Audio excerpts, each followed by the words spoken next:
Good morning. I'm Nat. And I'm Jasmine. And we're so glad and happy that you guys are here with us. And you know what? Today we want to do something just a little different. We want to start off our morning right. So we want to go ahead and share the verse of the day. Sorry. Okay. For we are God's handiwork, created in Christ Jesus to do good works, which God prepared in advance for us to do. Yes, and that's Ephesians 2:10. And we just hope that you guys can really just think about what that verse means. And another translation says that we are God's masterpiece. So, we are God's treasure. So really just start looking at yourself that way. Start believing that about yourself. But man, we are so excited for today. We actually have a battle going on today. The contestants don't really know what they're doing, so I'm pretty sure they're all pretty nervous. But it's going to be super good, and then we have a testimony later on today, so make sure you guys also stay tuned for that.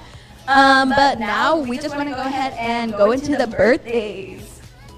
So if anyone down below in the comments, if you guys have any birthdays or know of anyone that has any birthdays this week, please go ahead and type it down below. And then we do have 2 birthdays here in our PVYOUth family. So Rachel, she goes to Eldo. She's Sandra and Astar's friend. So shout out to Rachel. And then also Jessica. It is her birthday It's her birthday on Monday, so make sure to also go wish Jessica a happy birthday. And she's actually a contestant for the game today, so make sure to also just support her. But yeah, Jasmine, how was your week? It was pretty good. I had a lot of downs. It was good. I don't know. This week I feel like it was really it started off super slow. Even with my whole school, we were all just kind of out of it this week. Yeah. I don't know. It was weird.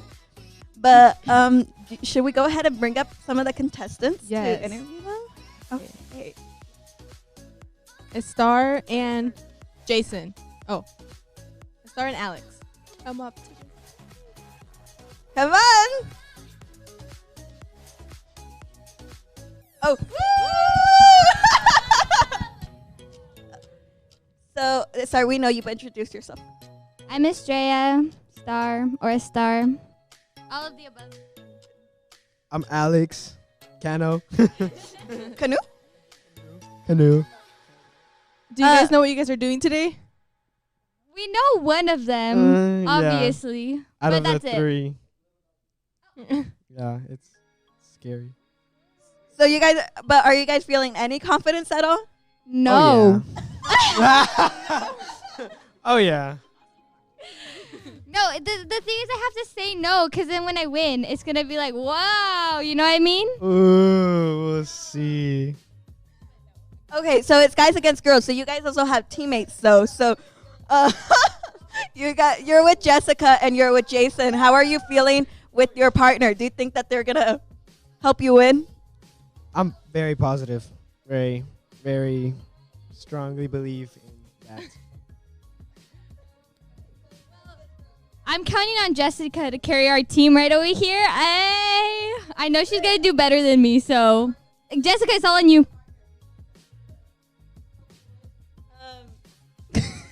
All right. Well, thank you, guys. I guess we will see who ends up winning. But yeah, we will go ahead and bring up your teammates now. So yeah, thank you, guys. You guys can go ahead and go.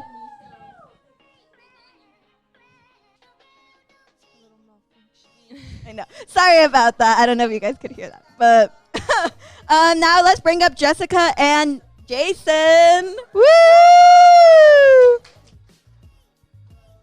Please introduce yourself. I'm Jason. We're feeling pretty confident. We already have a game plan. I really think we're going to pull through on this one. Jessica? Do you have a game plan? Oh, I'm counting on Estrella for confidence. That's all I got. We didn't have a game plan. So you and Esther are both counting on each other to win. It sounds like you guys need a little more confidence in your team. Trust in others, Natalie. Trust yes, in others. but I'm saying, yeah, you guys are both both trusting on each other, but it sounds like both of you guys are. Yes. Okay. I got you. You got me. Okay. Okay, they got each other. And are you guys planning to work together? We're playing separately, but yeah. Just tag each other in. No, we're winning. Okay. Okay. Well, the guy seems super confident. The guy seems super confident. I'm going for the girls. I think. Yeah. I think we got this. You guys got Yeah. this. I mean, girl power.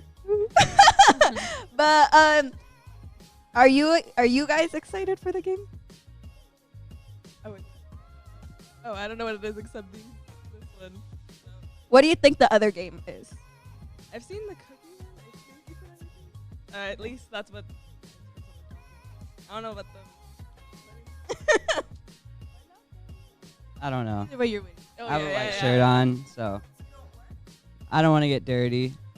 So Well, don't worry. We have plastic bags for you just in case you do, so you don't have to get dirty. But we are excited to see how the game goes. Make sure you guys comment down below which team you guys think is gonna win, or just which person in general too. So yeah, thank you guys, and we'll see you guys soon. Yeah, sorry about that. Everything that was going on with the sound, but we're good now. We are gonna be going ahead and starting pretty soon, but Who do you think is gonna win? ooh, I'm really confident on the girls. They seem like they're trusting of each other. Yeah. They got this. I don't know. I feel like their confidence needs to go up just a little bit more, but Star's been nervous all morning, so I feel like they need to bring it up a little more. But I don't know. The guy seems super confident, so it's kind of pulling me a little more towards them. But I'm gonna support the girls. Sorry. But because Should we interview someone? Make it a little. yes. Okay, let's pick. Let's pick.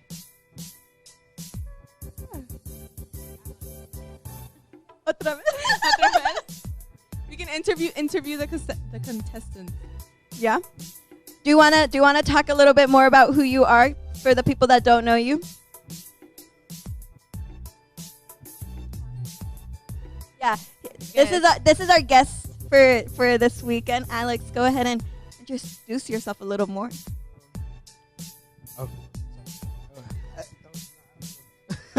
I'm Alex. I'm Leif, Kano's the pastor's nephew. So, I'm from Houston. I came here to visit, and yeah, I'm having a blast. How are you liking it so far here? It's awesome. I like it over here. It's more like cozy, I guess. I don't know. What are some things that you guys have done while you've been visiting? We've gone snowboarding. Are you any good? I'm pretty good. Yeah, I go. I'm pretty good. They took Australia and I don't know, for our first time, I feel like we did pretty good. We only fell about 100 times. Yeah, we didn't fall. Probably gonna go against Sunday or Monday, so we'll see. Yeah. Just follow the Instagram. I'm just kidding. How are you liking PVYOUTH so far? It's awesome. Love it. It's different from anything else I've ever seen. Well, we're glad to have you here, and again, we're so excited to see you play. You sound really confident, so let's hope that stays up during the game too. I believe I'm gonna win. Yeah, that's the key. Believing. Awesome. Well, thank you, Alex. But yeah, that is Alex, our youth pastor's nephew. But yeah, why don't we go ahead and we bring someone else up? Yes. Can we have Miss Sandra up here once again? Oh, hello. Hello. I'm back. How is it? You guys hear me? I'm sorry. There's a lot of people pointing at the mic. I'm like. This is Sandra, for those of you guys that don't know or haven't been watching. Sandra's actually going to be doing the game today. Sandra, how are you feeling about the game, being the host? Dang, you're sweating. I think no, you're this smoke. I'm like about to pass out. I'm very excited, especially since the Star's doing it. Everyone's about to get dirt. It's gonna get messy, so I'm excited just to see everyone, get all messy. I know. As a host, can you go ahead and tell us who you think right now is gonna win? Like, totally, not even, don't be biased or anything, just who you really, really think is gonna win. I feel like the girls they're not giving themselves any credit because they're probably just starting off like, oh, we're gonna lose, and then watch them like come with like later win. Yeah. I'm going with the girls, but I don't know. Okay, well then have the guys. You guys have to support your guys, but I don't know. I guess we'll go ahead and see really shortly. So thank you, Sandra. We'll go ahead and start soon, but we just also want to share with you guys. Actually, Sandra, could you stay up here for just a second? We want to go ahead and show you guys our brand new PV shirts. Woo! So it says, I am who God says I am. And then in the back, it says, I forgiven, justified, a son or daughter. I'm set free. I'm loved. I'm righteous. I'm valuable. I'm new. I'm handpicked, precious, and chosen. And so they're in black and white. But we hope that you guys like them. We all love them so far, right? But yeah, yeah. And these are our old ones. The more Jesus, less me. But awesome. Well, we'll go ahead and we are gonna go ahead and watch a short little video, and then we'll go ahead and move on into the battles. All right, guys. We'll catch you in a second.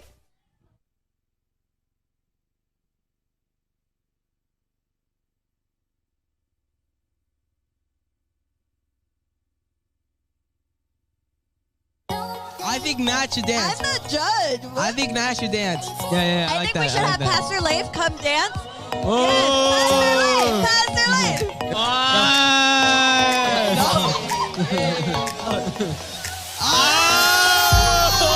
He do be hitting it. Okay. Natalie. Come on. I can't do it. I probably, like that. Like, I can do that, but that's like about it. Hey. I can do the Macarena. Hey, forever. But I can't sing it, so I'm just That's fine.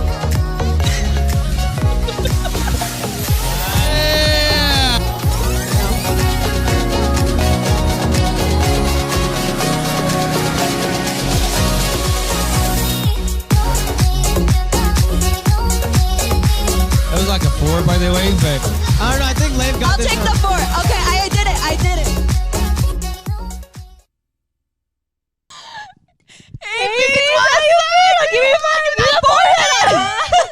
All right. Wait, look, they're looking at us. Let me That's find out you're looking without being awkward. subscribed. Honestly, if you're not subscribed, please subscribe. Oh. Like this video already. It's gonna Click be on the great. bell to be notified when we post. Oh, memorize that all.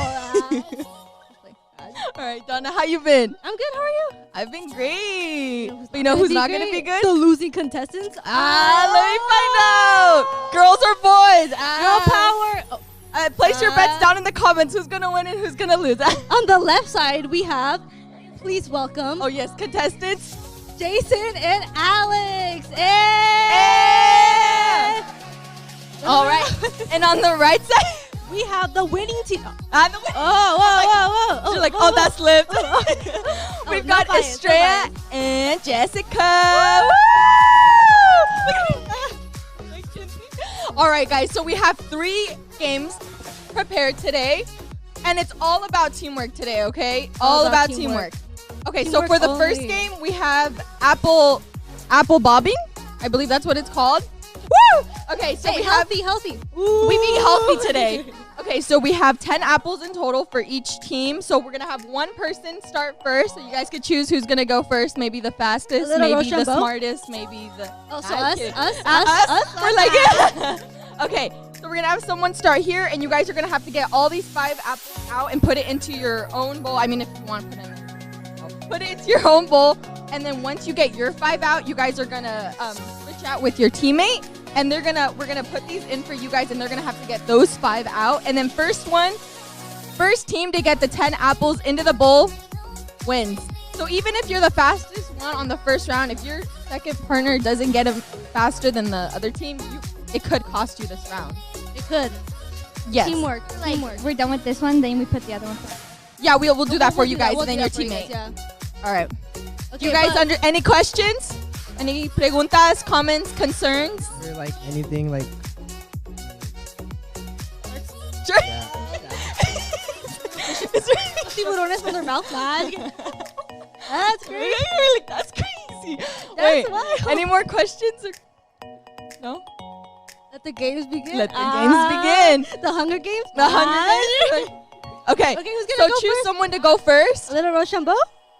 He's like, ándale, compadre. He's like, you go first. Okay, put your hands behind your back. Oh yeah, hands must be behind your back. That's what I'm saying. You want to take off And your when hat? you're putting No. the apple back in, your hands have to be in your back too. Okay, so technical difficulties. Is Shreya doing your hair? Yes. Yes, with your mouth. Yes. And if it falls, oof. No. You leave it there. But you can't touch it at all. It falls, so they pick it up from the ground. Mala, Okay. suerte. All right, guys, ready? Let's get a countdown in here. 3, 2, 1, go!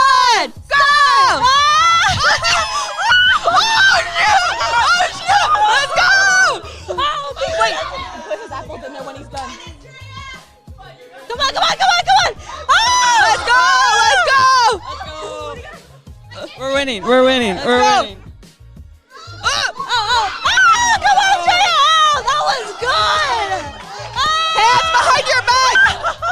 Hands behind your back! Hands behind your back! Oh, next person! Oh, go! Keep going! Open your eyes! Oh! Come on! One more! And go! They're starting! Wait! What? Just one. Just one. Okay, go. I can't! Game is over! Like I said, girl power. All right. So I kind of saw that coming. A little high five. let's moment. get it. All right. No. All right, guys. So that was the first round. Look what we did. I called it. Didn't I call it? I'm like, I why is the called water brown now? I'm moving. The free showers. Ready, guys? All right, guys. So that was the first round. For the And- second round, we have. Yeah. For the second round, it's gonna be the cookie round. Much closer. Okay, 1 second. We need to bring out the. Can you guys please bring out the chairs for us? Just 4 of them. Oh, The wait. chairs. Oh, yeah. Yeah. Yeah. It's just 4 of them. Okay, for the second game is the cookie game. I'm not really sure what it's called. But basically, all of you guys are gonna be sitting down. It's gonna be at the same time. I'm gonna put a cookie on your forehead, and you guys are. And you guys are gonna have to wiggle your face without touching the cookie and make it go in your mouth. Oh, let me go get the cookie. In order for you to win, your partner has to have the cookie in their mouth Okay. like you do. Like you can't just you know what I'm saying? It's really bad. This is really bad. Okay, you and your partner both have to eat the cookie in order for you guys to win. It's a teamwork, just like the apple game. Any questions? Yeah. So Yes. if you do it first, you have to count on your friends. So to we do it both before have to they- do it? Yes. After I explain, she's like, yes. And Cher's like, this is going to be easy. Just one, right? Yes, unless you guys do it too fast, then we might have to do. But another we're not round. expecting you guys to do it fast. Not with that. Not with that speed.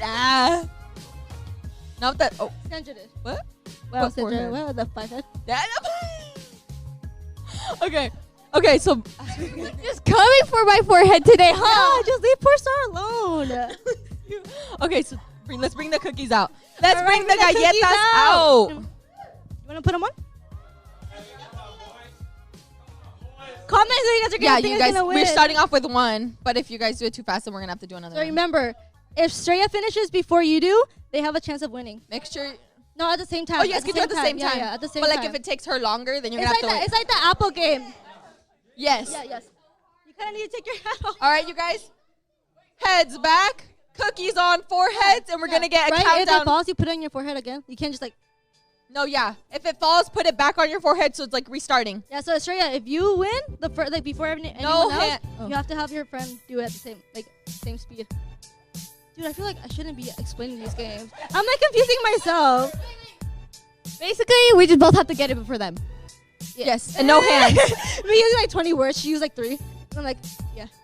And no All hands, guys, okay? right. Unless it falls on the ground. No hands. No hands. All right, guys, let's get a countdown. Ready? 3, 2, 1. Go. Go. Oh, whoa. Yeah, Look at it. The concentration. Oh, okay. They go. Wait. Okay. On your forehead, sir. Forehead. Disqualified. Okay. Disqualified.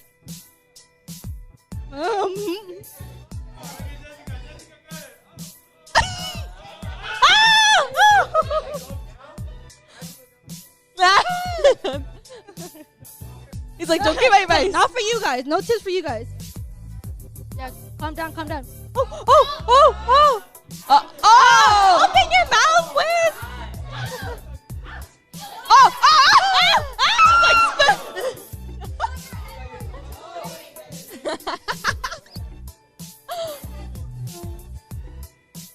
Relax a little.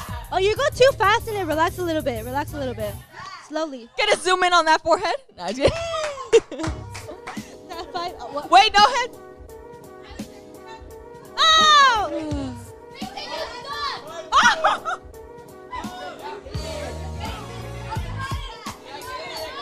Come on!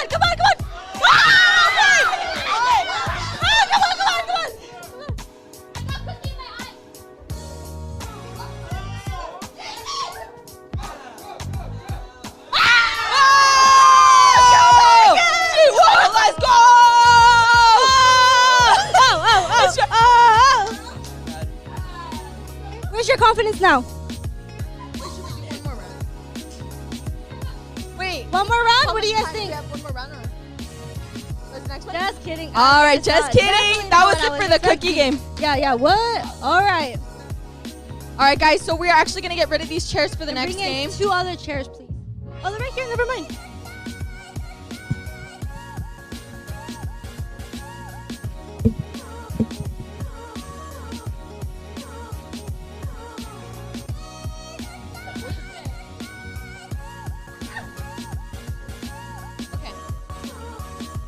Okay.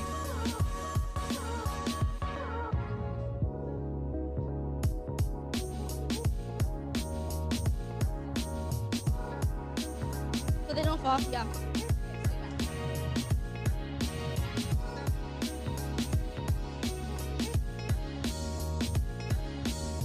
All right, sorry about that, guys. We needed to get ready. But, all right, so you guys can go ahead and put on your trash bags. Can you pass me the trash bags? Allá están, allá atrás. Oh, no. Each one. Yeah, one on one. First. But either they're Because they can't have their hands out. but then they're not going to take it off. So they don't have their hands out. The partners can't Oh, yeah, have you it guys on. cut hold into your hands.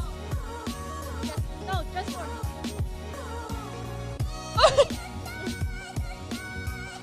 All right. Whoa, So whoa. while they're getting prepared, I'll explain the game. Okay. A good so, explanation. a good- I'll try. Okay. So we're having them put on bags because we're gonna be playing with pudding today. Are you guys? Sola. Okay. You guys ready? Okay. So one of you guys is gonna be standing on this chair. You guys be very careful, por favor. And then your partner is going to be on the floor laying down with their head over here. Mouth opened. So, and then the person standing up is going to have the cup of pudding and they're going to have to try to put it in. She's like, oh, for real. Oh, for real. Oh my goodness. Oh. Okay, but wait for the second rule. There's more.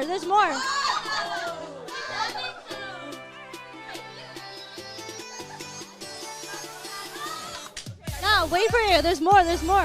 Let Sandra explain. Wait. What flavor do you want since you've been winning? I don't like either. Never mind then. Never mind. I'll take vanilla though. Delicate, delicados, and chocolate. One and one. Where are the other goggles?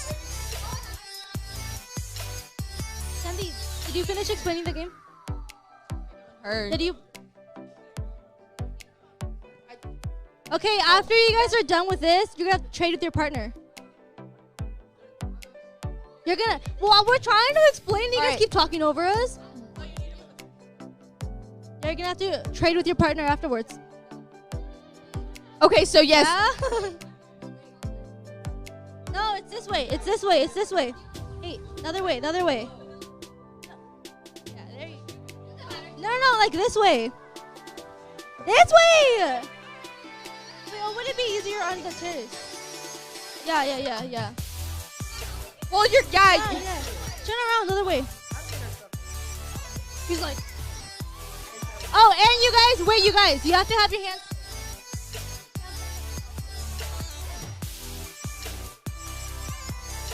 Turn it. No, you're gonna definitely flip it over. You guys should turn the turn the chairs over because you're gonna fall. Yeah, turn the chairs over. Luego se caen.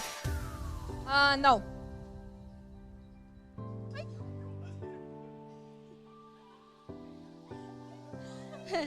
Where's the trust now? Nah, I'm playing. Ay. Oh. Whoa. Okay. Do you guys understand the game?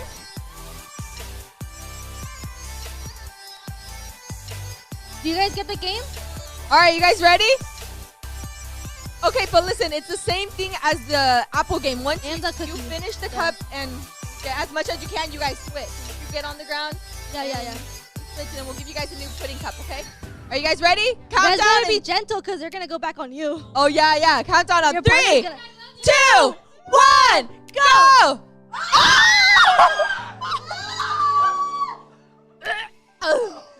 Oh my gosh! Wait, straight arms. Estrella, straight arms. All right. Okay. I'm like, oh, move your hands or you're not gonna eat it. Jessica has her mouth open and nothing goes in. Okay, switch it up. All right, next pudding. Turn. Oh, go. How do you feel? Clean the Terrible. goggles. Clean the goggles. No. Go, stand up straight arms. 3, 2. Oh, wait, no, y'all just start. Straight arms. Oh! You're cheating. Like, no, with both hands. Like, they're cheating. Disqualified. Jason, you have to have your hands up. Oh! Let's get a zoom in here. Leif, let's get a zoom The in. way he's moving, trying to get it, please.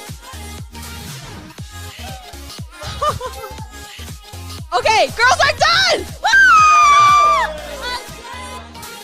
Okay.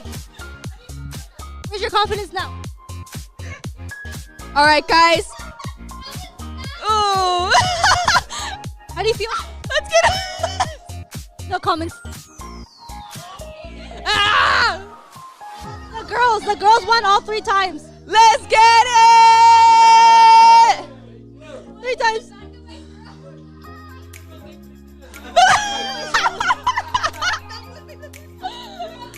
Wait, I have a question. How did you guys both cheat and both lose? Oh! Whoa. Okay. Talking about you, Jason. Guys, let's review the game. So the For those first watching. one, we believe the girls won, but I heard that Estrella had her hands on the bucket. Whoa. That's what I was told. Okay. But second game, girls won for sure. And then the third game, Jason was like, girls did finish first, but the guys had more pudding in their mouth. what was? Yeah, he didn't put the hands. What do you guys Jason think? messed up for you, Who though. won this battle? Comment down below. Down below. Here's why. I kept telling Jason, put your hands up. He did not. I, was right Jason. next to you. I was right next to you. Where's the pudding? That's who probably gets earwax. dodged. Oh. All right. You were like moving. You were moving. Like my shoes.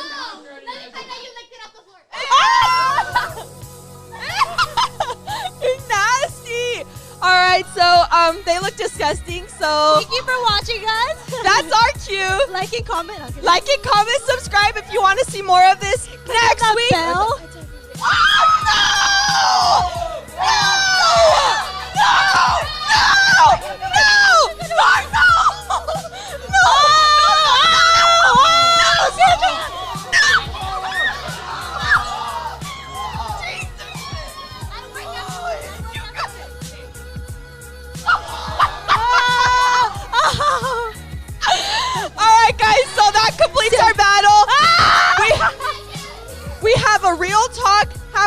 in just a few minutes. We're going to have a short video. That was and we'll be back. incredible. Did Please y'all see stay tuned.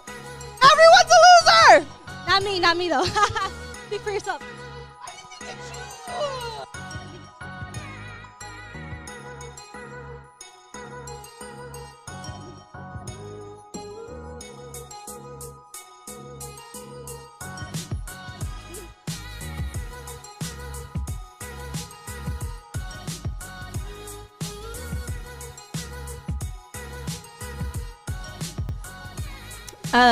But yeah, I hope everyone has been enjoying the service so far.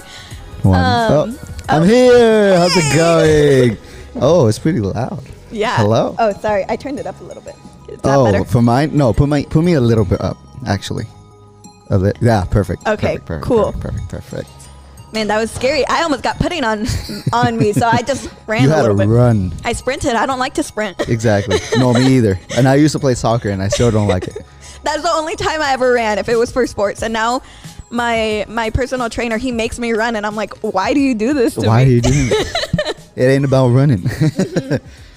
Pulling up the YouTube chat here. So to kind of explain what we're doing today, I need to get the perfect. I need to see you, I need to see them, and I need this microphone to work.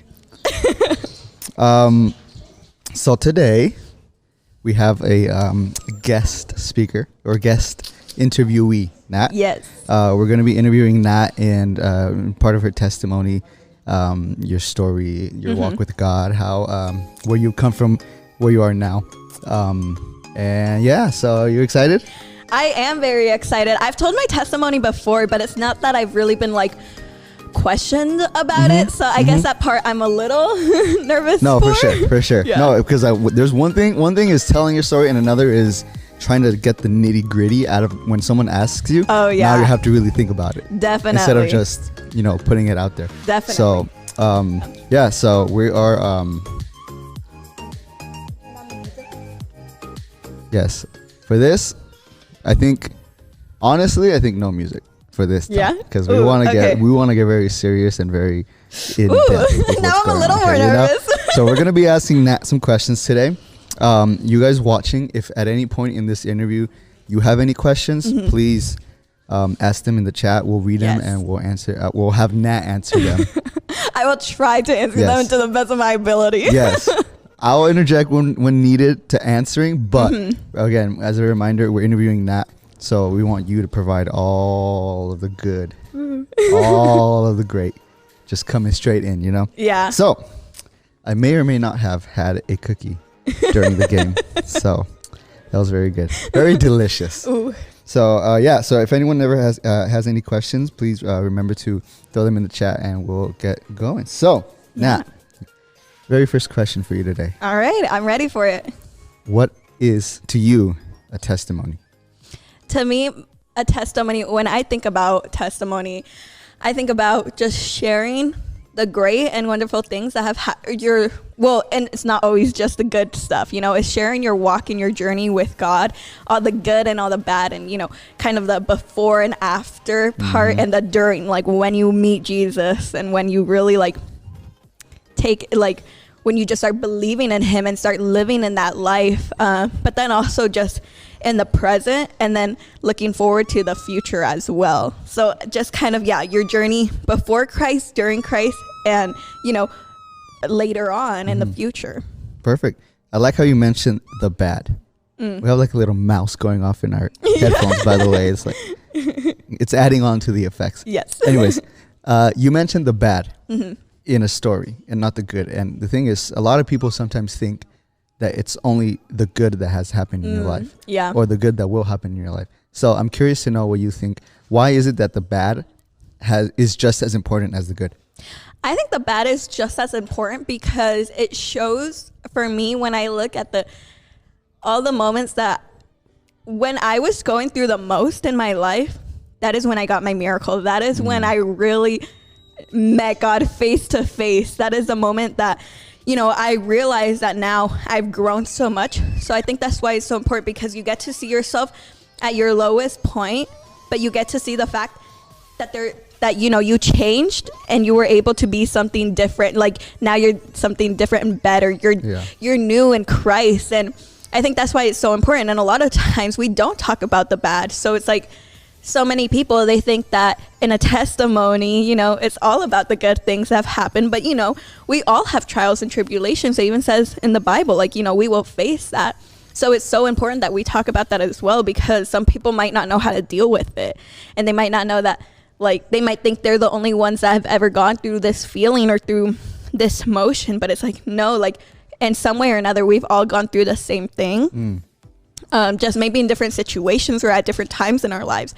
So I think that's why it's also just so important to put light on that as well. I love that. I love how you spoke on the bad and how that, you know, you get your miracles through that. And we at PV, we've talked a lot about perseverance and had how the bad helps you grow your strength of character and persevere. For sure. And, you know, I'm glad you touched on that, because a lot of people don't seem to understand that, and it's not a bad thing. It's once you realize it, it's such a good thing to know that you start accepting your good and you start accepting your bad at the same time. Ooh, yeah. You know, and the beauty of that is that our life and our journey to Christ is not just the good. You know, it's not just rainbows and sunshine. Exactly. It's an interjection of good and bad, because there can't be, for us humans who are born in sin, born in bad, there can't be good without the bad getting molded into good. Yeah. So that's why it has to be there. Definitely. The bad needs to be turned into good. Yeah. So I love that. That's something we need to emphasize right now, because so people can understand that. So I'm interested and I'm curious. We hear story and we hear testimony. Are there similarities? Are there differences? Especially you who are going to we're going to be interviewing. Is there similarities? Is there differences between your story and your testimony?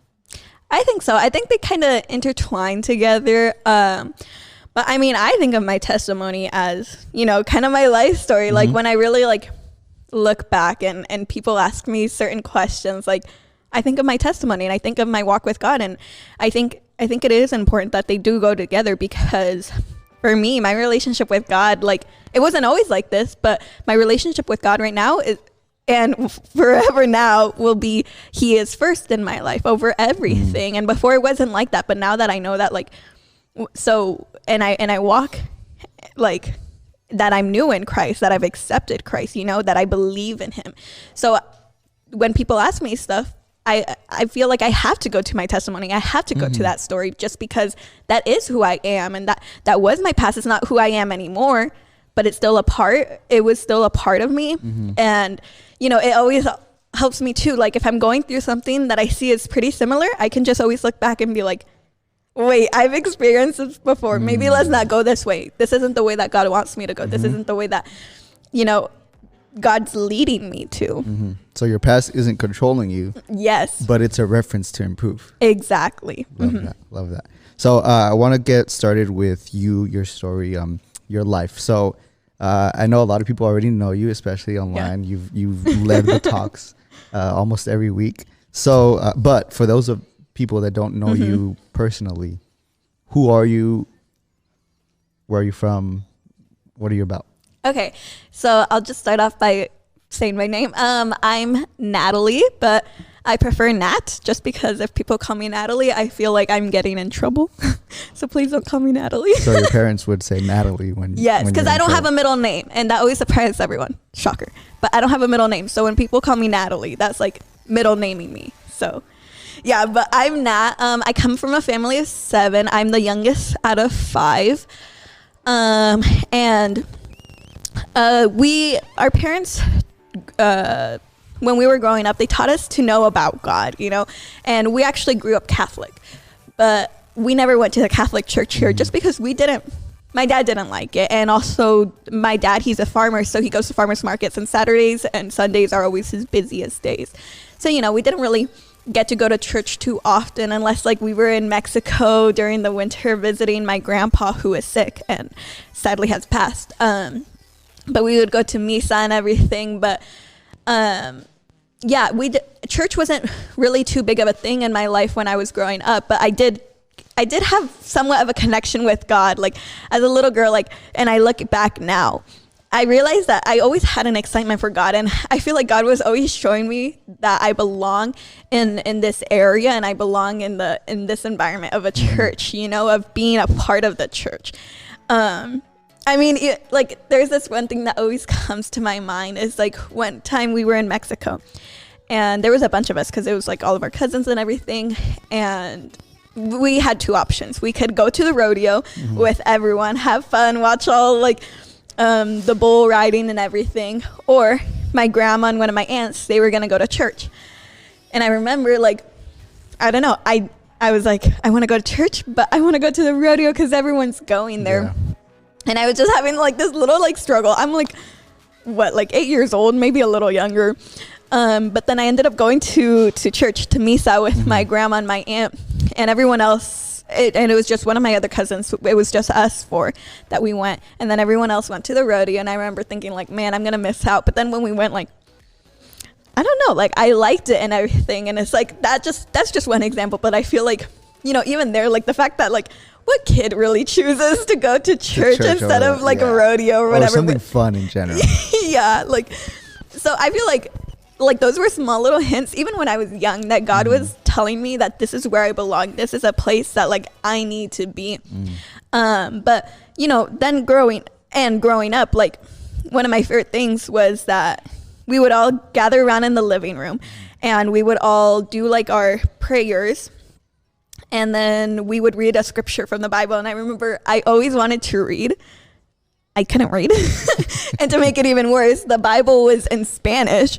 So I would beg my dad every once in a while to let me read. And then when he did, we would be there for, like, an extra 30 minutes. And everyone's like, oh my gosh, like, I just want to go back to my room.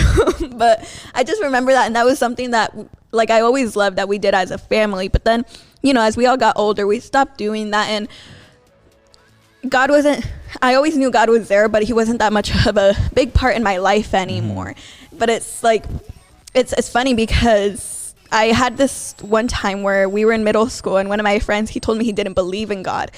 And I remember feeling, like, kind of offended, like, how can you not believe in God? But if he was to ask me then, like, well, why do you believe in God? I wouldn't have been able to give him an answer. Like, maybe just because my parents believe in him, because they told me to believe in him. So I always remember that and kind of go back to that as well. But then when I was entering high school, I decided to leave all of my friends and go to a different new school that was a private Adventist school. It was a Christian school. And all of my siblings, they went there for high school. So I was like, I need to go there for high school too. And it was just something that I feel like I was being called to go there too. And it's funny because in that moment, like, I wouldn't have said that I was being called to go there because I didn't know what it felt to be called. Exactly. But, like, I had that feeling that I needed to be there. It was like everyone was like a family. And I remember, like, going to their basketball games. There was so much, like, school spirit, like everyone just cheering people on. And I was like, I want that. I want to be a part of that. So then I went there my freshman year. And that was actually when Pastor Leif and his wife and Gio, who likes me more than Alex, his cousin. Wait, for those of you that can't hear, Alex just went. That's just a little thing we joke about. But they came to Placerville, and instantly we just, like, we just hit it off. Like, we were talking to them, and I don't even remember how it happened, but we just became a part of PVYOUTH, my sister and I. And it was, so we were one of the first ones here. And it actually started pretty slow. You know, our numbers weren't that great. And it's not about the numbers, but, you know, it's still, like, the ministry was just starting out. So, you know, we were a really small group. And when I I never would have imagined myself to be in a youth group. I didn't even know what a youth group was before I was there. And it was a little challenging, though, being at that school, just because that was an Adventist school and I grew up Catholic. So, you know, there are quite a few things that are different in the belief systems and everything.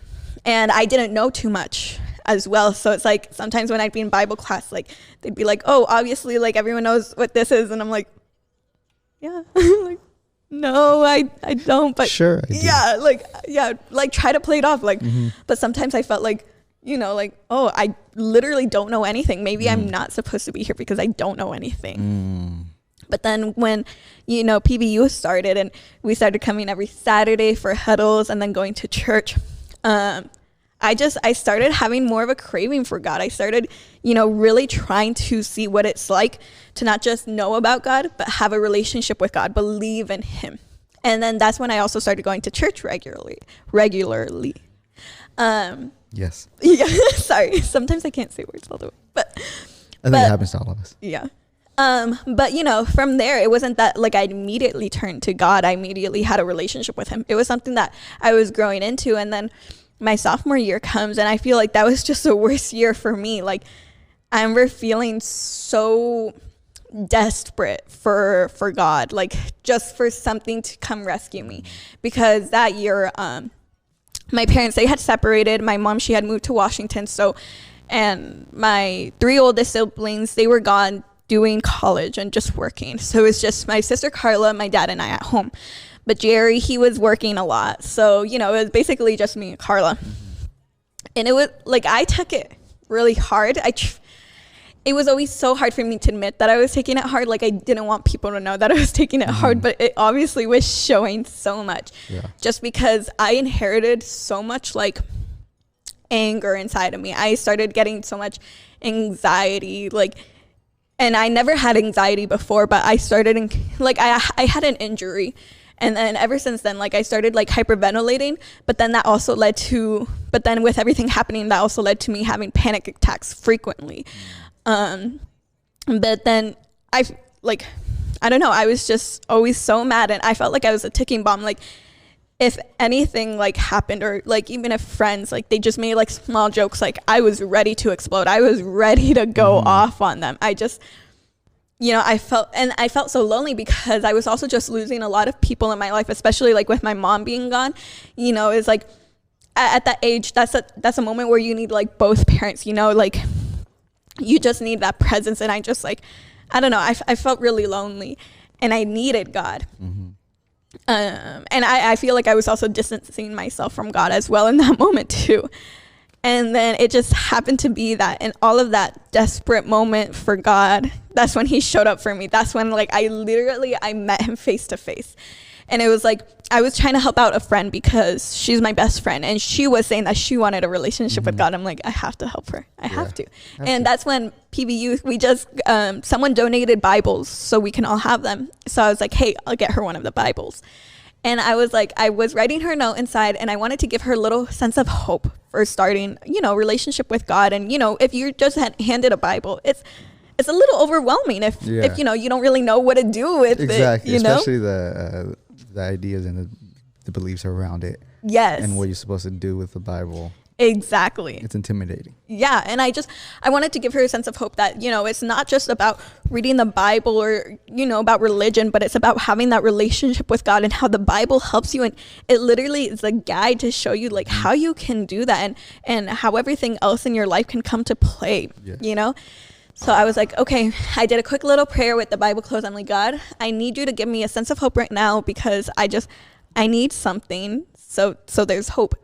So I opened the Bible randomly, and I landed in Proverbs 3, 5, and 6. And it says, trust the Lord with all your heart. Do not lean on your own understanding, but trust him in all you do, and he will show you which path to take, right? And in that moment, I knew that verse wasn't necessarily for her, but it was for me. And this is something that I can't completely explain because there's no full way to explain this, but I literally felt like this glowing presence behind me. Like, and I was seriously so overwhelmed, not with like bad emotions, but I was just so overwhelmed with the presence of God. And it was like, I literally started bursting out in tears because I swear, like I saw what he wanted me to do in life. He wanted me to get baptized, and he wanted me to become a pastor, which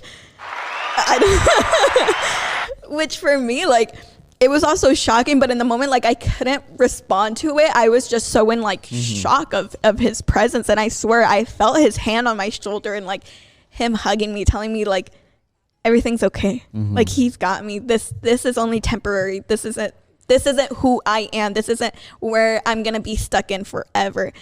And in that moment, like, it felt like it was going on forever, but it also felt like it passed just like in a snap. Like, I can't explain it, but like I felt like it's as if a person's behind you and they touch you and they like whisper in your ear. That's exactly how I felt. But like I swear I saw God's like glowing presence around me. And it was so amazing. And I remember I was like bawling my eyes out. And then afterwards I go ahead and I text Pastor Leif. I'm like, okay, I'm ready. I want to get baptized. And I remember him sending like me a text like with like a bunch of like the streamers and stuff, like, yay. It's a little party over text. Yeah, exactly. So then I was really scared afterwards though about the pastor part. I was like, oh my gosh, how am I supposed to do this? Yeah. I was like, I still don't know too much about the Bible, or just like in general, I felt like I didn't have the knowledge or I didn't fit the what is it? The requirements. We'll say requirements. Yeah, requirements. Of being a pastor. Mm-hmm. But I kind of kept it to that part to myself just for a little bit. And then afterwards, when I was telling Leif about about everything that happened with God, and I told him about wanting to be a pastor, he asked me to share with the group when we were getting ready, when we were doing the worship for Saturday morning for huddles. And I shared, and I was so scared to tell people, because these were some of my closest friends, but these were some people that knew my past. They knew who I was. They knew I was that angry, small little Latina girl or Hispanic little girl that, was ready to explode any minute, that she was, I don't know, whatever. Chancla. Yes. They knew who I identified myself as. So I was sitting there and I was telling them, and my sister was also there too. So that made me even more nervous, because she knows me exactly. Like, she knows me 100%. But I just remember after telling them, like, everyone was surrounding me with so much love and so much positivity. Like I even remember, like, it made me cry, because I was just getting so much support, and it was like I wasn't expecting that. But then even that day later that day, we were about to have a youth Sabbath for our church. So we were going to do a service for our church.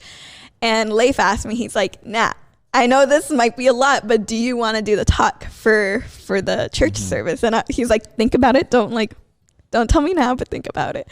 And I was like, there's no way I can do this in front of the church. No, like, I preached in front of our youth group, and I was like, I wouldn't make eye contact with anyone. I was just with my notes, just looking up at the roof. Hey guys. Yeah, like, hi guys. But I was like, I can't do this. And then I ended up saying yes anyways. And then the preparation for it was, it was going and everything. And my mom, she actually came into town the week that I was preaching. And she was the person I wanted there the most. But she happened to leave the day before. I can't remember if she knew that I was preaching or not, but her flight was, the night before. And I remember for me, I was like, wow, like, I can't do it now. Like, I can't, like, I needed her there. And then actually I was sharing my testimony with the church as well. Like, I tied it into Mark, the story where, Jesus was in the boat with all the disciples. I ended up tying it with that. And I told my church that I was getting baptized, and I felt that God was calling me to be a pastor. And man, also the love and support that I felt for my church was so amazing. And I feel that I'm so blessed in that sense, that I've only been getting so much love and support. And it's like people are helping me so much, like even now, like they're helping me so much to be able to go to the place that God is calling me to be. They can, like, I've been told that they can see that in me, so they want to help me. They want me to reach that place. But, and then during my talk, it's like I didn't even remember my mom anymore. Like, it was just me and God. Like, I was nervous, but then it just all kind of went away. And then time passed, and, I was getting closer to God and stuff. And Leif and I, we were actually doing Bible studies for my baptism. And for my baptism, I felt like I wasn't ready. The devil kept on telling me, you can't do this. You're not ready for this. Like, no, don't do it. But I wanted to tell Leif, like, I wanted to call it off. Like, Leif, I can't do this. I can't get baptized. Like, no, it's just not going to happen. And every time I tried to say that, God was like shutting my mouth. Like, he's like, no. I'm not gonna let you say it. Yeah, he's like, you already said that you agreed to this, so there's no backing out. I'm sorry. And that's literally how it felt.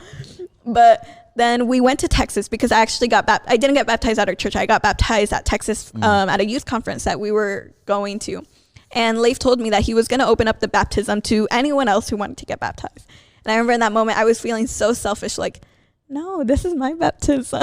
Like, I want to get baptized myself. But I didn't say anything. I was like, yeah, that's fine.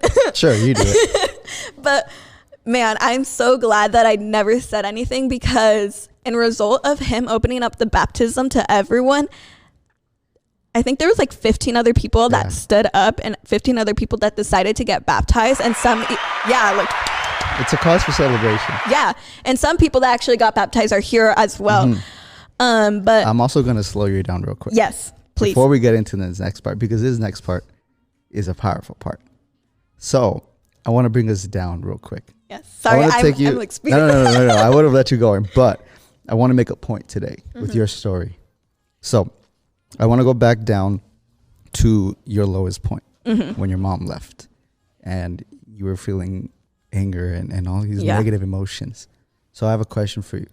During this time, or even any time in your life, did you blame God for it? You know, I really tried not to. And I was at that point in my life where I knew it wasn't God doing this to me. And I knew that this was something that my mom needed for herself to grow, because my mom, she's, even growing up, like, she always had to take care of her family. And she was one of the youngest, but, you know, she had to work from such a young age. I mean, she barely even finished middle school, and she was working her whole life. And then she got married right away at 16 to my dad. And then they moved here. And, you know, she's always just been a stay-at-home mom, always working, though, the house. And, you know, she helps my dad with farming every once in a while. But, you know, she needed something else in her life. You know, she needed to get away to grow. And I knew that. And I was trying to be so understanding of that, because not everyone, like my siblings weren't, you know, they were all mad. And I was the one trying not to be mad, because I wanted her to know that, you know, like, she needed that. But I feel like it didn't help, though, because I feel like what made me angry and what made me like lash out was that there were people, sorry, I don't want to cry. It's okay. There were people that were telling me like they were shaming my mom. And for me, that's what hurt.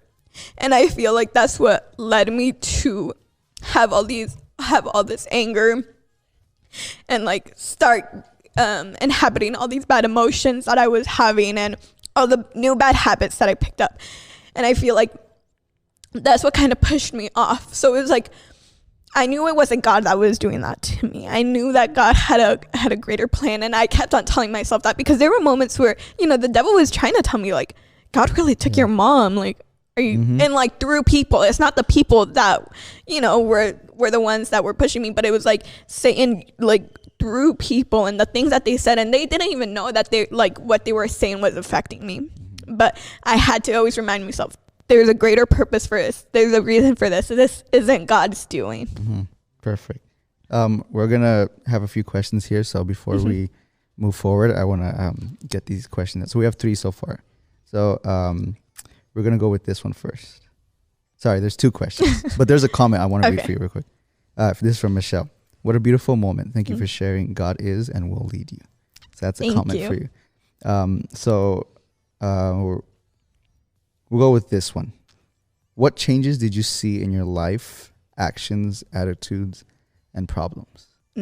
Let's do specifically from this low point up to where up to where we got in Texas to the baptism, but don't go past the don't go past into the baptism yet. Okay.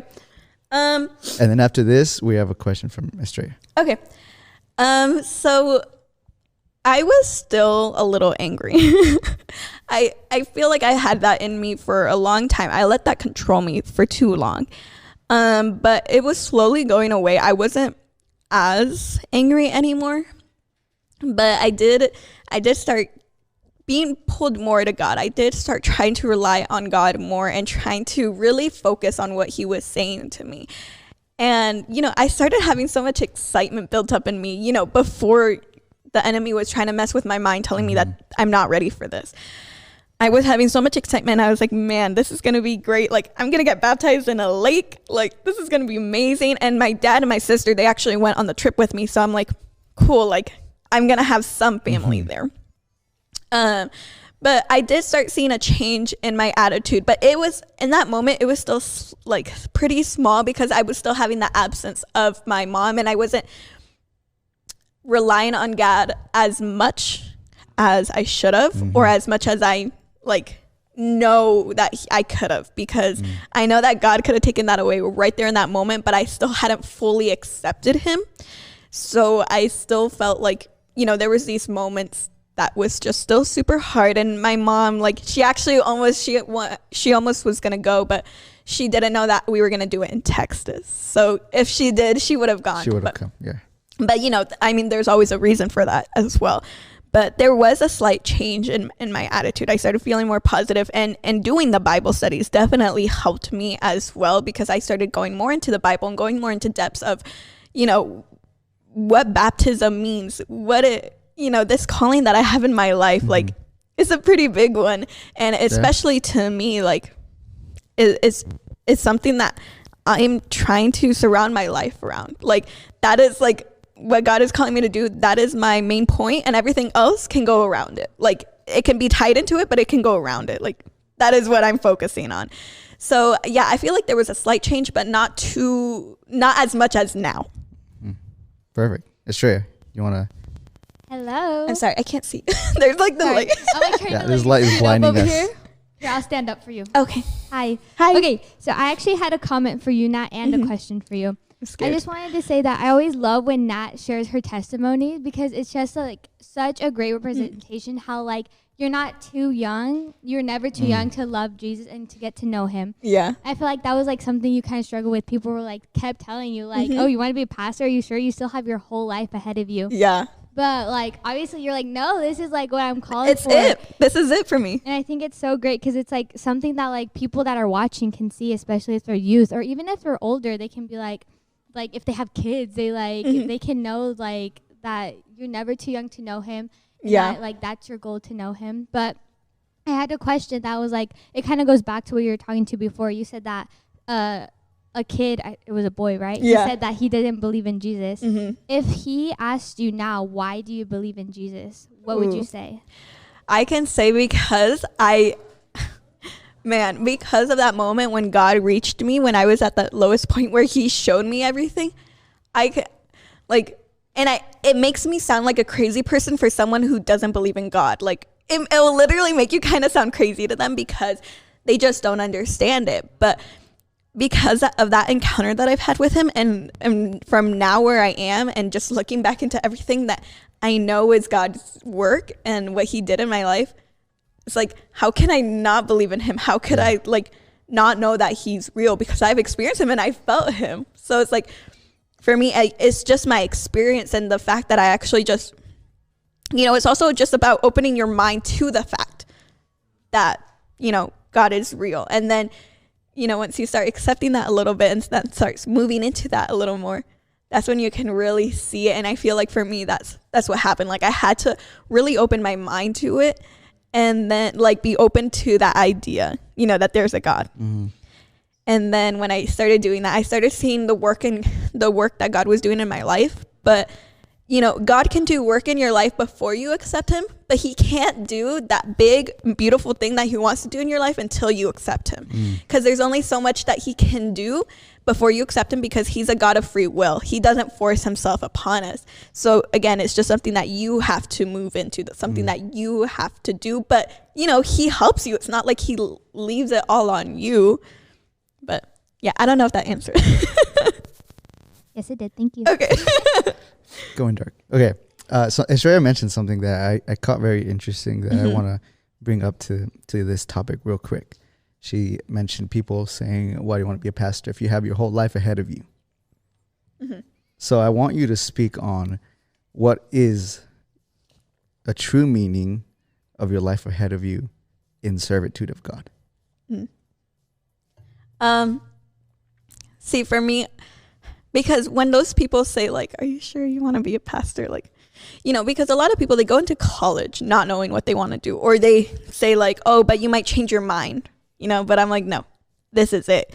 because of how clearly God spoke to me in that moment, and even though I still had my doubts, God still, and I'll speak on this too, but throughout the Texas trip, God kept on telling me, like I was telling him, God, I don't even think I'm supposed to be a pastor. And there again, he showed me, he's like, nah, I'm going to give you a sign, because like, I'm going to give you a reason not to doubt that you're supposed to be a pastor. And even with being able to preach at our church, that was also just such a big thing.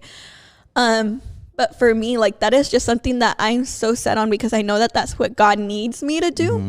And that's like, now that's something that I'm like, I want to do it. Like, I know that this is my calling. It's something that I have a passion for, you know, like a lot of people, they go into something that they don't have a passion for. And it's like, that's not for you. Like, you need to do something that you have passion for, and that you know that God is calling you to do. And this is just one of those things that you just know. But for me, when I think about my future, when I think about, you know, becoming a pastor, my whole goal for this is to be able to show people who Jesus really is, and not so much just through religion, but through who really God says he is in the Bible, and just let people know that, you know, you don't need to do all these things in order to be with God, in order to have a relationship with God. You know, that comes in, that like you inherit that after, like all of those things of reading your Bible, of going to church, you know, being involved in your community, loving others, forgiving others, all the things that we've talked about before here. But it's like, I want people to be able to know God the way that I've been able to know him. I want them to be able to get that excitement and that fire for him that I have, and that I've encountered. And it's like, I want to be able to help people. I want to be a vessel for God, and let him use me to turn people more towards Christ, you know, because that is something that this world is needing right now. This world, like, if you look in the news and you just look at social media, we're, as a society, we're just going down and down.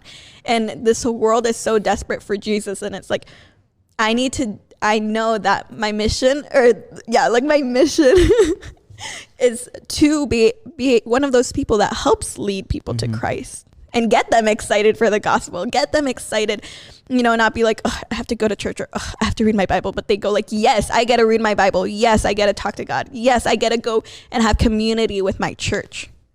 I love that. So you prefer, instead of the life that they think you are wasting, they think you're wasting a life by getting into the pastorship. Yeah. But you would prefer a good future life in service of God. Oh, 100%, because this is something that I'm 100% firm on, and I know with all my heart, if there is anything that I would know for sure, it's that this is what God's calling me to do, and I'm supposed to do his work. And the thing that I kind of struggled with the most was just kind of like, oh, what if people aren't accepting? Because I have such a great family here and at our church that they've all been so supportive. And, you know, I've had like just a few people, but it's like, that's not going to be everywhere for me. But something that God has been putting in my mind so much is that what he calls me to be, God says is going to happen, is going to happen. No man, no power anywhere can stop this from happening. And so it gives me such hope. And especially now that I'm getting closer to college, I'm graduating in 2 months. Very close.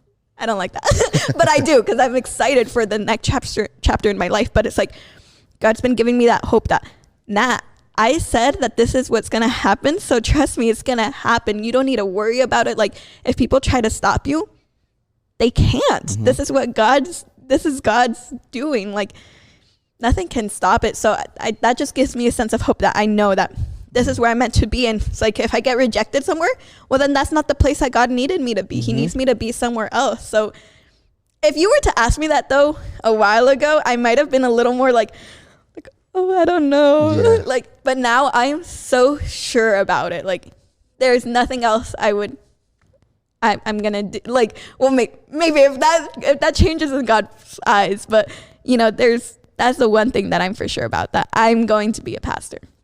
Love that.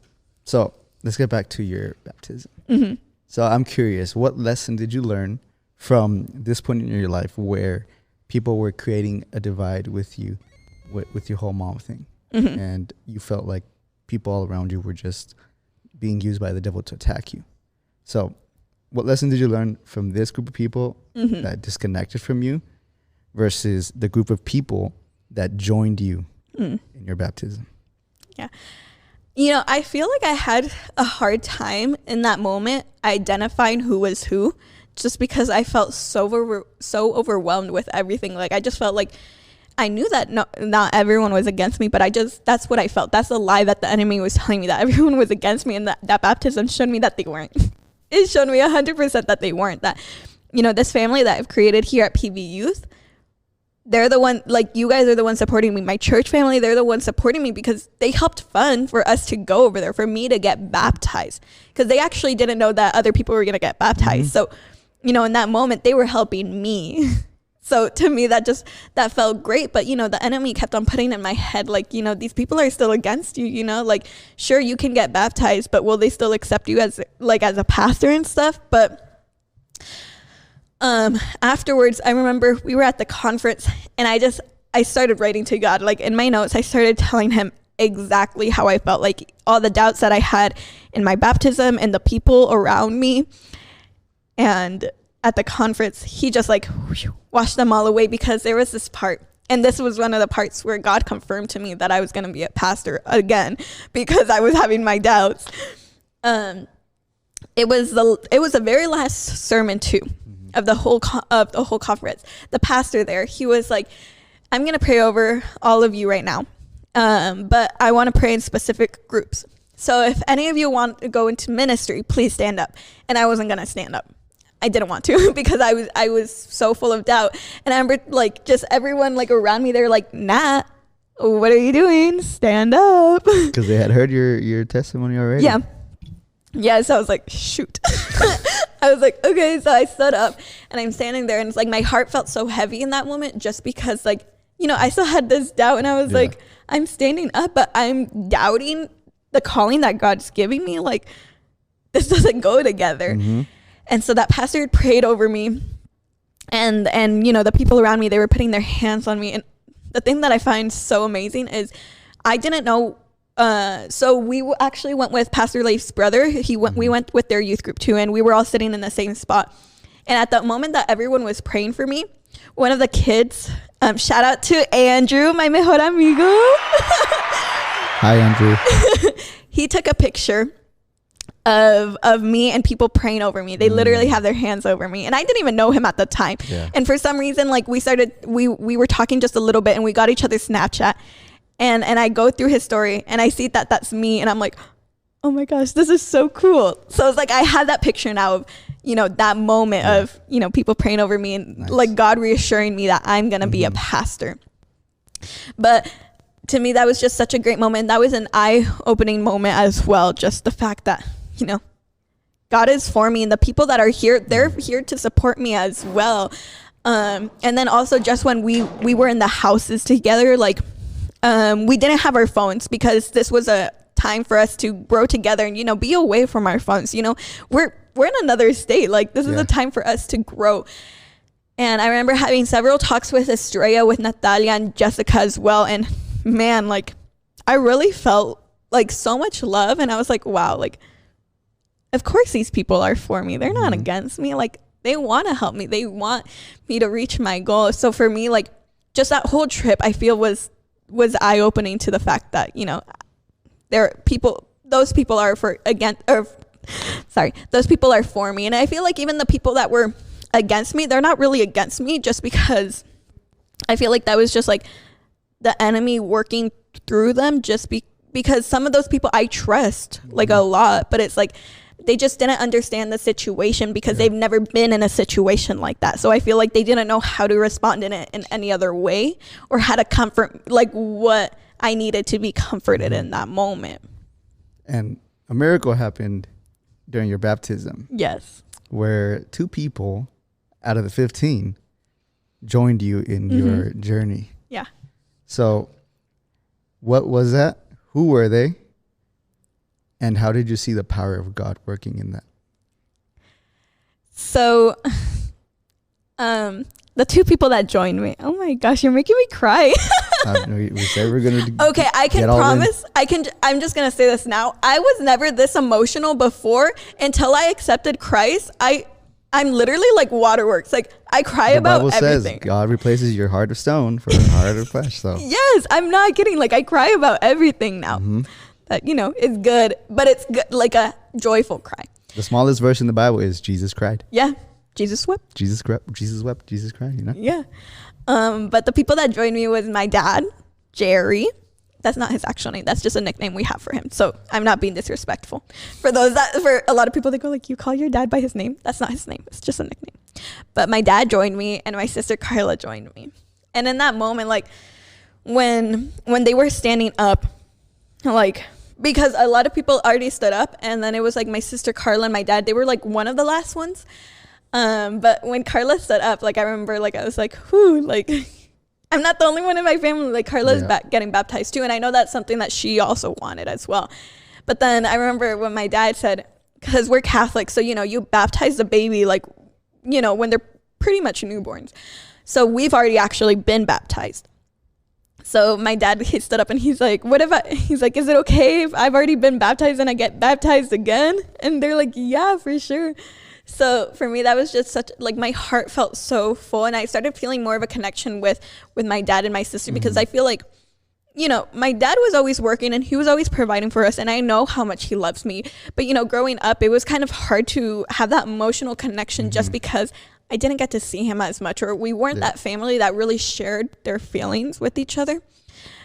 But in that moment, I felt like so close and connected to my dad. And especially since my mom had left, he was just he was trying to be more involved in my life and in Carla's, which honestly felt a little weird. And it was hard for me to take in at first, because I was like, whoa, like this is too much. But I love that he did that. So it helped me get even closer to him. And like, let me see through, like, God showed me that I was even working through my family, but it was so great. Like, we were all just like waiting there for the person that was getting baptized. Like, we were all just like, hugging there in that moment. And I even have pictures of us like, together hugging each other. And it was great. And a miracle actually that also happened though, that I want to touch up on in my baptism was, you saw God. Yes, I saw God. And you saw his presence. So on my way down to the baptism, it's like a steep hill. Very steep. Yes, and it's super like, it's not like nice. Like, it's super rocky. It's like gravel and rock, and you're literally like when you're skipping down, that type of inclination. Definitely. And so when we were going down, I was walking down with my sister and one of our friends, and we were all talking. Well, they were talking. I was just kind of there, like, full of anxiety, like, oh my gosh, I'm not going to be able to do this. I don't want to go down there. But God was pushing me down. Like, I know God was pushing me. He was like, nope, Nat, we're going. You got to get there quicker. Yeah. And then I realized, when we were walking down, I slipped, but I didn't fall. Like, I slipped, and then they caught me. And then I was like, that's weird. So then we kept on walking. And again, my knee locks, and I almost fall again. And I almost actually dragged down Carla this time. But we continue walking, and now we're like on the flat surface, and my whole hip locks, and I almost fall again. And I'm like, what the heck? And in that moment, I knew that was Satan literally physically trying to stop me to go and get baptized. But we were all Satan was trying to move up to your heart. Oh yeah, he was trying to lock up your heart. Definitely. And you know what? I'm not gonna lie. Like, he was definitely like, some of the stuff that he was doing was working, because I had so much doubt built up in me. And the moment that I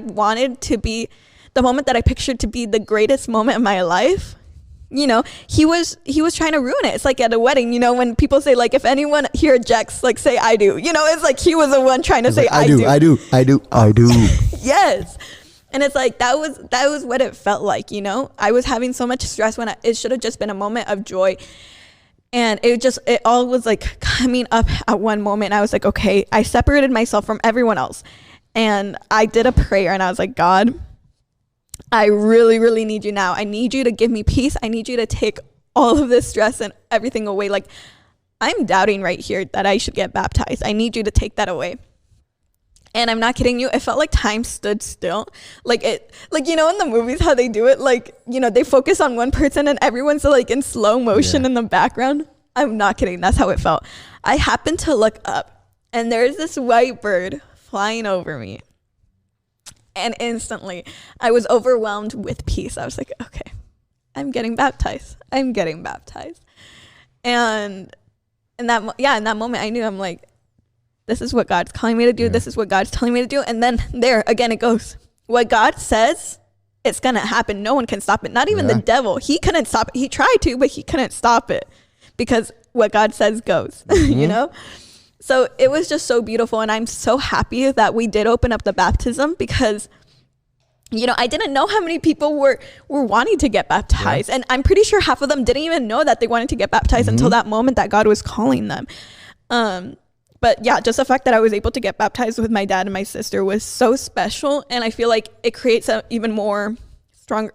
stronger bond with them too. And just with everyone else who was there and got baptized. Well, God is a God of relationships. And so yes, father to daughter, sister to sister, person to friend, whatever that relationship is, when you put God at the center, as we've spoken on in the last weeks, God strengthens those relationships. Definitely. There's always a war going on between the devil and God, with us at the center. Yeah. And that was very evident in your life, and not just at Texas.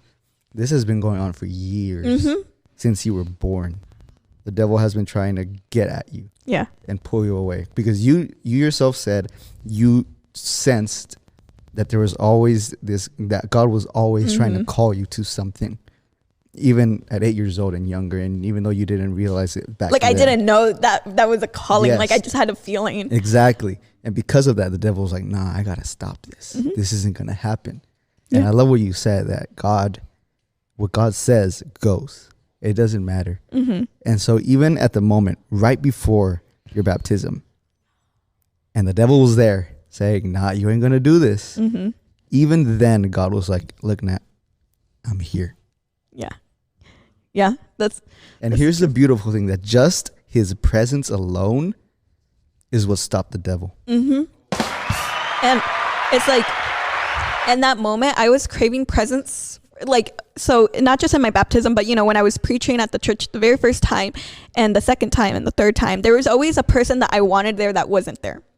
And at my baptism too, actually my best friend Grace, she was supposed to go. It was supposed to be a surprise, but she ended up getting a medical infection that, you know, she couldn't go because it was contagious.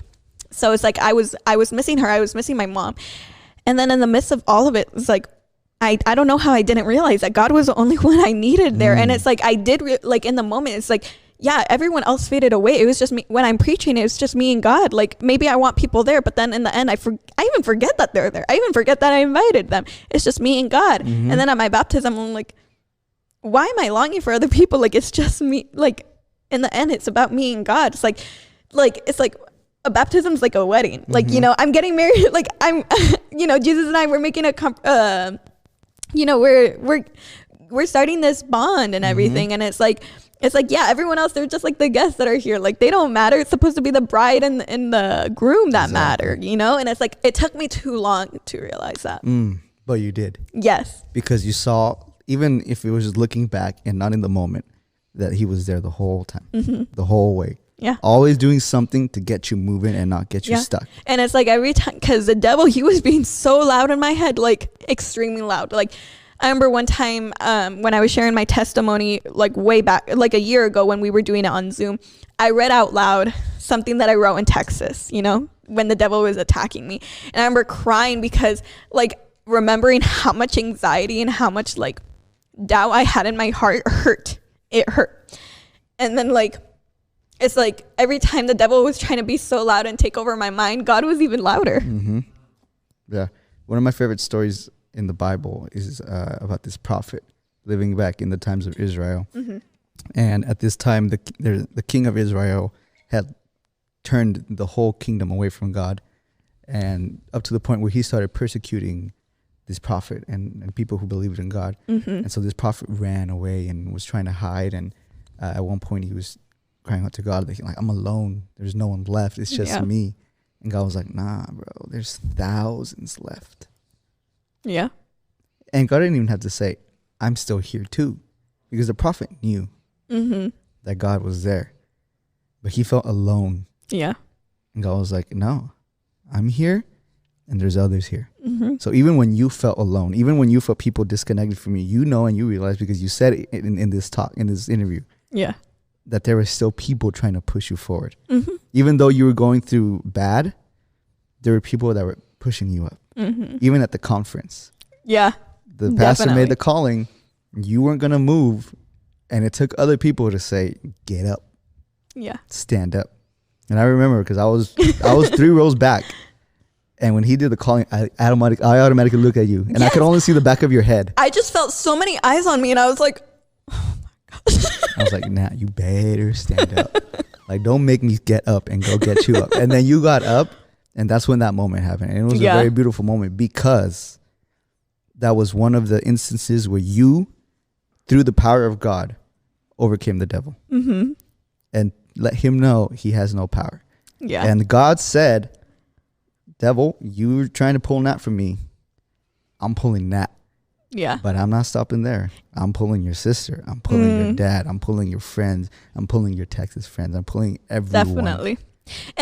And something that I've also realized is that, you know, when I've seen that the devil has been working the hardest in my life, it's because that's when the greatest things are going to happen. That's when God is going to show me the best things, or that's because he knows the potential I have, that he tries to do whatever I can to stop it, because then once I go through with it, he can't do anything to stop it, because again, it goes to when God calls something or when God does something, you can't stop it. So, you know, he was trying to get in my head, and he was attacking my identity so much in that moment that he was like, I can't let Nat know how much potential she has, how much goodness God has in store for her.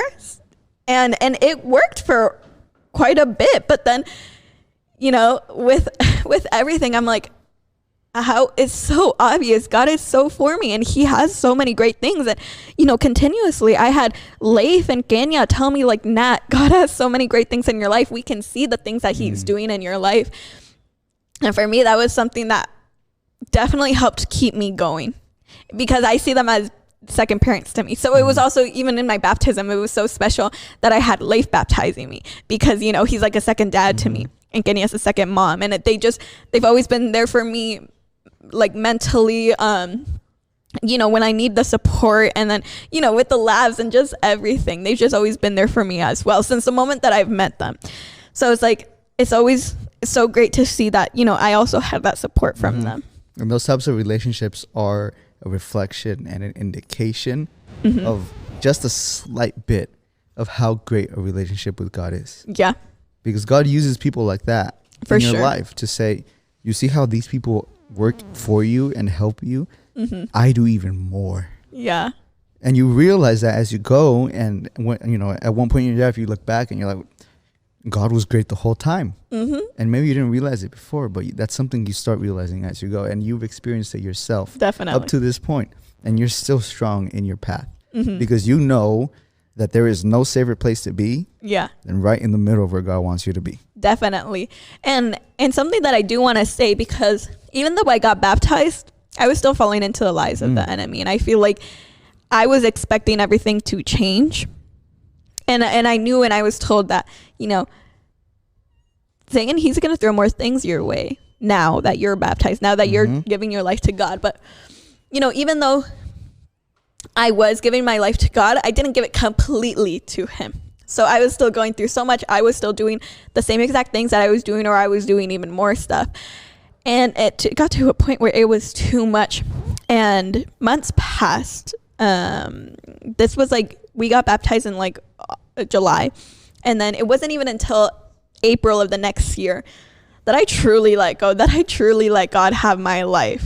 Like during quarantine, that's why when so many people were saying, oh, I hate quarantine, I was like, no, I love quarantine.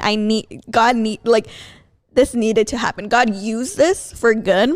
Even though it wasn't him that brought it on, he was still able to turn around the situation and use it for good. Because that is a moment where I truly let go and I let God have everything. And then that's what Michelle was asking, like, how did you see the shifts? Right there. That is when I saw the shifts. Like, I wasn't angry anymore.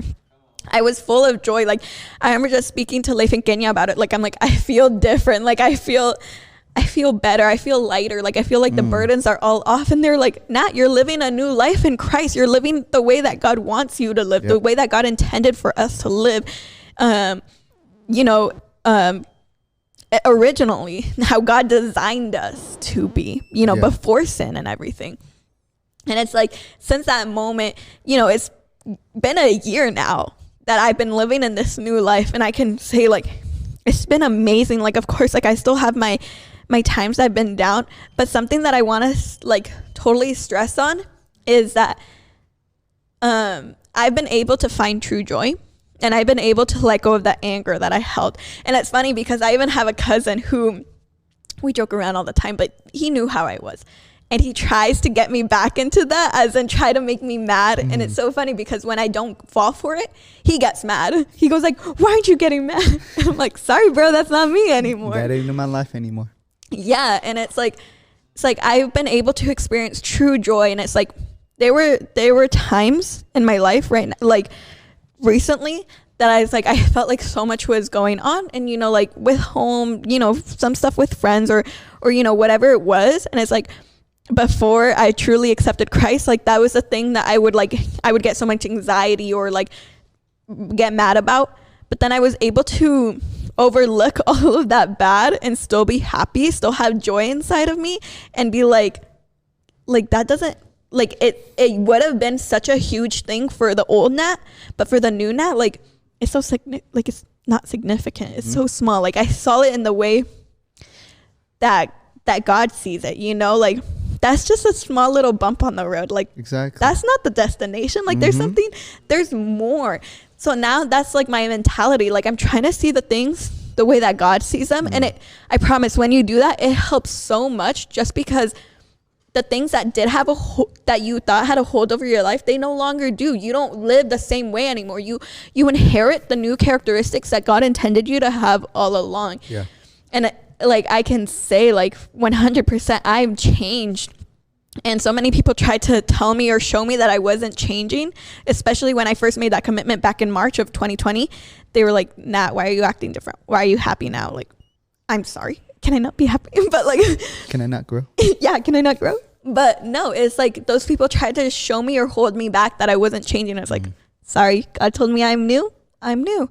And that's how I'm trying to live. That's how I'm living now. And it's like, my life has been so much better and so much happier now that I'm fully committed to God and committed to what he is calling me to do. And I see that things are coming up that, try to get me, things that the enemy is trying to throw at me, that he's trying to get me away and stop me. But God's just reminding me like, hey, Nat, no, I have something better for you. This isn't, and I've been able to identify those things so much quicker, like instantly, like, Nat, this isn't right. And whether, and that's the thing too, God can tell you and give you that wisdom that this isn't right, but you have to, make sure you don't do that, because God can tell you, but it's you that's making the choice of whether to follow it or not. And it's like, that's something like God's been telling me, and I'm like, okay, like even if I wanted to choose it, I'm like, no, I can't. This is going to lead me away from what God has for me, and I can't do that. And even if sometimes I don't say it out loud, I have my people here that tell me, because sometimes it can sound like it can sound harsh, but it's like, no, it's the truth, and you need it, because they don't want to see you fall. They don't want to see you go back down. And it's like, no, they want you to grow. And I've seen that, like, I might have taken that before, like, oh my gosh, they're being so rude. Like, why are they judging my life? But it's like, no, God is putting them there to help me so I don't fall. Like, as a second reminder, like, just in case you didn't catch it the first time. Here it is again. No, that's the beautiful thing is, you accept God and you believe in God, and he starts living in you. Yes. And so you start transforming into more of an image of him. And that's what you've seen. That's what you've experienced. So I want to end with this comment here. Very beautiful comment that puts in conclusion everything we've talked about here. It says, no man and no power can stop God. Yeah. And it's been evident in your life. Because I can guarantee that everyone in this room and everyone online can look at you and know that you are reflecting God because of the process you've been through. Not because it was from 11:37 to 11:38 change. No, it wasn't an instant one. It was a long one. Mm-hmm. It was a painful one. But in the end, you're realizing that no matter what it is that gets thrown at you, Yeah, God is there, and He's the one helping you through, definitely. helping you get in. So Nat, thank you so much for your testimony, for this interview. We have to wind it down because time we're a little over time actually, and you know, Sorry. Jesus, like, you guys need to talk more. You guys need to get into this a little more.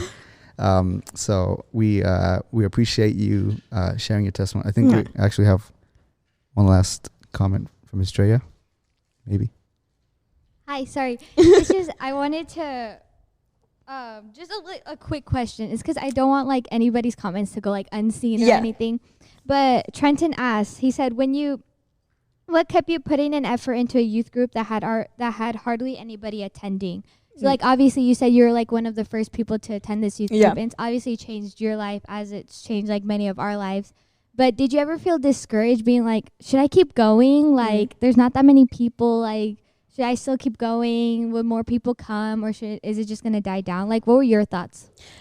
So my thoughts were, I never doubted PV Youth, as in the sense that I'm gonna stop going. Because PV Youth for me, what PV Youth has been for me, it's not just coming, you know, having fun with friends, and PV Youth helped me to really know what it's like to have a relationship with God. It shed that light to me, like it opened my eyes to that. So this was PV Youth has always been my safe place. This is where, if everything else is going wrong in my life, this is my escape. This is where I can let that go. I can cry out to God. I can cry here and not be judged. You know, I can really let people know how I'm feeling, what I'm going through, and know that they're here supporting me and that they're encouraging me to go to God, to trust God through it all. So I never doubted PV Youth. And you know what? Jesus, he had a small inner circle. He had a small group. So it's not about the numbers, and it's not about how many people are here. It's about the heart that's being represented, because you can be surrounded by so many people but not have a connection with them, not have a heart to heart with them. But it's like, even with just a few people that were here, I was always able to connect to them like heart to heart. And that's the most important thing.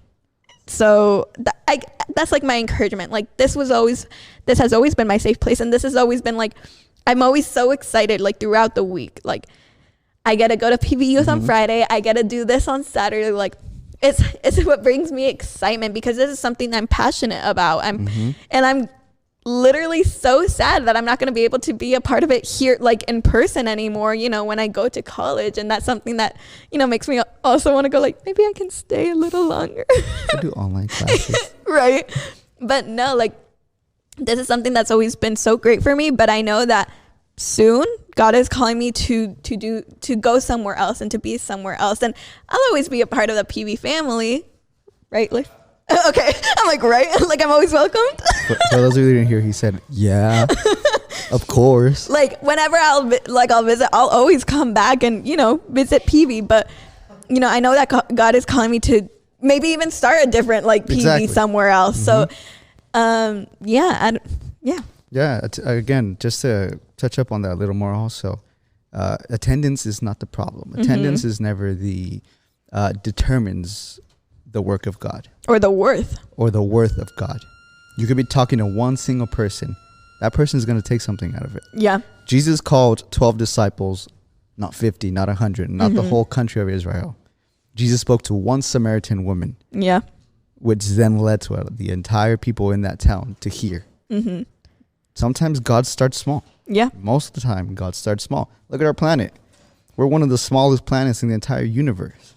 And God is the one working on this tiny planet. Yeah.